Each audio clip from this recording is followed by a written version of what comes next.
గచ్చిబౌలి అంజయ్య నగర్లో 7 అంతస్తుల భవనం కూలిన ఘటన ట్రై కార్పొరేషన్ అధికారుల్లో అలజడి సృష్టిస్తోంది. నగరంలోని అనధికారిక నిర్మాణాలు, అక్రమ అనుమతుల చిట్టా తీస్తున్న కమిషనర్లు అనుమతులు లేని నిర్మాణాలను కూల్చివేయాలని టౌన్ ప్లానింగ్ విభాగాలకు ఆదేశాలు జారీ చేశారు. అయితే భవన నిర్మాణాల విషయంలో నిబంధనలు తెలిసినా ప్రజలు అడ్డదారుల్లో వెళ్లడం అధికారులకు అలుసుగా మారుతుందని సైబరాబాద్ మున్సిపల్ కార్పొరేషన్ సృజన తెలిపారు. అక్రమ నిర్మాణాల విషయంలో ఇకపై ఎట్టి పరిస్థితుల్లో ఉపేక్షించేది లేదని హెచ్చరించారు. హైడ్రాతో సంబంధం లేకుండా ఎన్ఫోర్స్ చేస్తూ కూల్చివేతలు చేపడతామని చెప్పారు. కమిషనర్ ఆదేశాలతో సీఎంసీ కార్పొరేషన్ అధికారులు అక్రమ భవనాలపై చర్యలు ముమ్మరం చేశారు. మరిన్ని వివరాలను గ్రౌండ్ రిపోర్ట్లో మా ప్రతినిధి సతీష్ అందిస్తారు.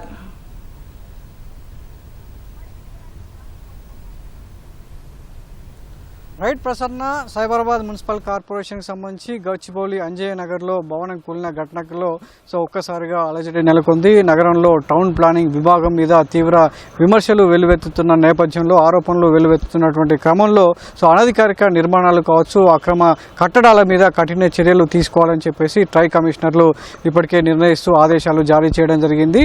75 గజాల లోపు ఉన్నటువంటి స్థలంలో అనధికారిక నిర్మాణాలు నిర్మిస్తే ఖచ్చితంగా వాటిని తొలగించాలి. 75 గజాల స్థలంలో 7 మీటర్ల కంటే ఎక్కువ ఎత్తున్నటువంటి నిర్మాణాలను కూడా గుర్తిస్తే వెంటనే తొలగించాలని కూడా ఆదేశాలు జారీ చేయడం జరిగింది. దీనికి సంబంధించి ఇప్పటికే టౌన్ ప్లానింగ్ కావచ్చు, అదేవిధంగా హైడ్రా సిబ్బందితో కూడా సమన్వయం చేసుకుంటూ అక్రమ నిర్మాణాలను గుర్తించడం జరుగుతుంది. ఈరోజు సైబరాబాద్ మున్సిపల్ కార్పొరేషన్ పరిధిలో టౌన్ ప్లానింగ్ విభాగానికి సంబంధించి మొత్తం 38 అనధికారిక నిర్మాణాలను గుర్తించడం జరిగింది. అందులో నిర్మాణ దశలో ఉన్నటువంటి 28 భవనాలకు నోటీసులు జారీ చేశారు. ఒక భవనాన్ని సీజ్ చేయడం జరిగింది. 9 భవనాలను పాక్షికంగా కూల్చివేస్తున్నారు. అయితే అంజయ్య నగర్ సంబంధించినటువంటి ఘటనకు సంబంధించి 7 అంతస్తుల భవనం కూలిపోయినటువంటి ఘటనకు సంబంధించి సమీపంలో ఉన్నటువంటి భవనాలు దెబ్బతిన్నటువంటి క్రమంలో చుట్టుపక్కల 8 భవనాలకు కూడా ప్రమాదం పొంచి ఉంది. 8 భవనాలు కూడా అనధికారికంగా నిర్మించినట్లుగా కూడా హైడ్రా పరిశీలనలో తేలింది. దీనికి సంబంధించి ఇటు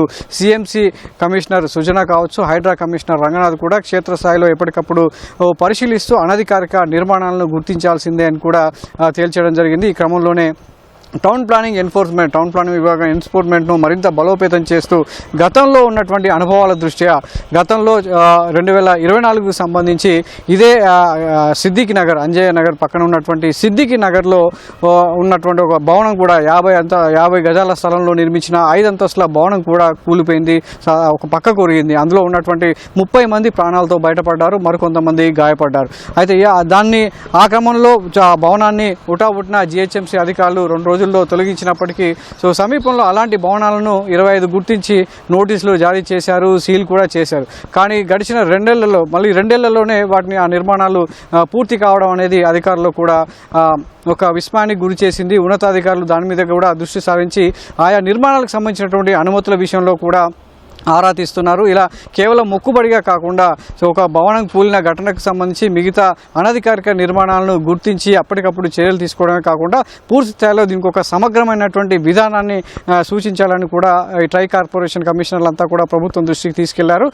టౌన్ ప్లానింగ్ సంబంధించి ఆయా 3 కార్పొరేషన్లకు సంబంధించిన టౌన్ ప్లానింగ్ విభాగానికి సంబంధించి అవినీతి ఆరోపణలు వెల్లువెత్తున్నటువంటి క్రమంలో ఒక ఎన్ఫోర్స్మెంట్ విధానాన్ని మరింత పటిష్టపరిచయం చేసేలా కూడా చర్చిస్తున్నారు. హైడ్రా ఖచ్చితంగా ఉండాల్సి హైడ్రా తరహాలోనే హైడ్రా ఏదైతే అక్రమ నిర్మాణాలు చెరువులు, కుంటల సమీపంలో కావచ్చు, ప్రభుత్వ స్థలాల్లో అక్రమ నిర్మాణాలను కూల్చివేస్తుందో అదే తరహాలో ఈ 3 కార్పొరేషన్లకు సంబంధించినటువంటి టౌన్ ప్లానింగ్ విభాగాన్ని మరింత పటిష్టం చేసేలా, మరింత సిబ్బందిని కేటాయించేలా ప్రభుత్వానికి కూడా ప్రతిపాదనలు పంపడం జరిగింది. ఇలా ఈ ట్రై కార్పొరేషన్లకు సంబంధించి ఇటు అనధికారిక నిర్మాణాలను గుర్తిస్తూనే అవినీతికి పాల్పడిన అధికారుల భరతం కూడా పడుతున్నారు కమిషనర్లు.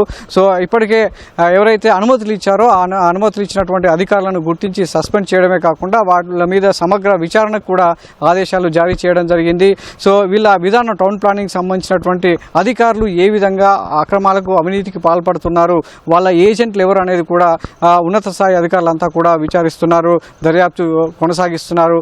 ఒక్కొక్క ప్రాంతాన్ని బట్టి ఒక్కో అంతస్తుకు, ఒక్కో భవనానికి 2 నుంచి 3 లక్షలు, ఒక అంతస్తుకు 2 లక్షలు వసూలు చేయడం అనేది అధికారులనే విస్మయానికి గురి చేసిందని చెప్పొచ్చు. అలా నగర వ్యాప్తంగా కొన్ని వేలాది భవనాలు ఇలా అనధికారికంగా తక్కువ స్థలంలో 50 నుంచి 75 గజాల స్థలంలో నిర్మించినట్లుగా గుర్తించడం జరిగింది. వాటన్నిటి కూడా అనుమతులకు సంబంధించినటువంటి మొత్తం జాబితాను కూడా సిద్ధం చేస్తున్నారు. అవి ఒకవేళ నివాసానికి సంబంధించినటువంటి వాళ్ళు ఉంటే వాళ్ళని ఖాళీ చేయాల్సిందిగా నోటీసులు జారీ చేస్తున్నారు. ఒకవేళ హాస్టల్కి సంబంధించి వ్యాపార వాణిజ్య కార్యకలాపాలు నిర్వహిస్తున్నటువంటి భవనాలను వెంటనే ఖాళీ చేసి కూల్చివేయాల్సిందిగా స్పష్టమైనటువంటి ఆదేశాలు ఈ 3 కార్పొరేషన్లకు సంబంధించిన కమిషనర్లు జారీ చేయడం జరిగింది. మరి కేవలం ఈ అంజయ్యనగర్ ఘటనకు సంబంధించి కొద్ది రోజుల పాటు హడావిడి చేస్తారా, లేక ఇది చాలా తీవ్రంగా సీరియస్గా తీసుకొని ఈ అనధికారిక అక్రమ నిర్మాణాలను కూల్చివేస్తారా అనేది కూడా నగర ప్రశ్నలు అనుమానం వ్యక్తం చేస్తున్నారు.